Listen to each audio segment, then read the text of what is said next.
തെരഞ്ഞെടുപ്പ് പ്രചരണം അതിന്റെ അവസാന ലാപ്പിലേക്ക് കടക്കുമ്പോൾ ഓരോ വോട്ടും ഉറപ്പിക്കാനുള്ള ഓട്ടത്തിലാണ് കൊടുങ്ങല്ലൂരിലെ മുന്നണി സ്ഥാനാർത്ഥികൾ. വാഹന പ്രചരണവും റോഡ് ഷോയും നടത്തിയ സ്ഥാനാർത്ഥികൾ കളം നിറയുമ്പോൾ കൊടുങ്ങല്ലൂരിൽ ഇത്തവണ മത്സരം ബലാബലം തന്നെയാണ്. അതിനിടെ പരസ്പര ആരോപണ പ്രത്യാരോപണങ്ങളും കൊഴുക്കുകയാണ്. തെരഞ്ഞെടുപ്പ് പ്രചരണം അതിന്റെ അവസാന ലാപ്പിലേക്ക് കടക്കുമ്പോൾ ഓരോ വോട്ടും ഉറപ്പിക്കാനുള്ള ഓട്ടത്തിലാണ് കൊടുങ്ങല്ലൂരിലെ മുന്നണി സ്ഥാനാർത്ഥികൾ. വാഹന പ്രചാരണ ജാഥകളും കോർണർ യോഗങ്ങളുമാണ് നിലവിൽ നടക്കുന്നത്.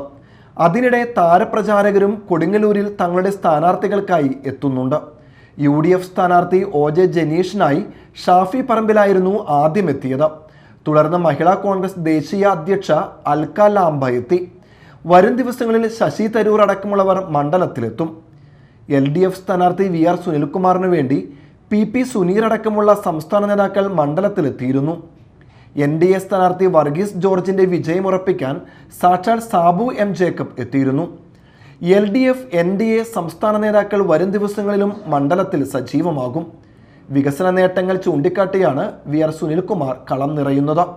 കെട്ടിടങ്ങൾ, റോഡുകൾ, മറ്റു പദ്ധതികൾ എന്നിവ ചൂണ്ടിക്കാട്ടി LDF വോട്ട് തേടുമ്പോൾ പാഴായ 10 വർഷങ്ങൾ എന്നതും ഇനിയും നടപ്പാക്കാനാകാത്ത പദ്ധതികളും UDF ആയുധമാക്കുന്നു.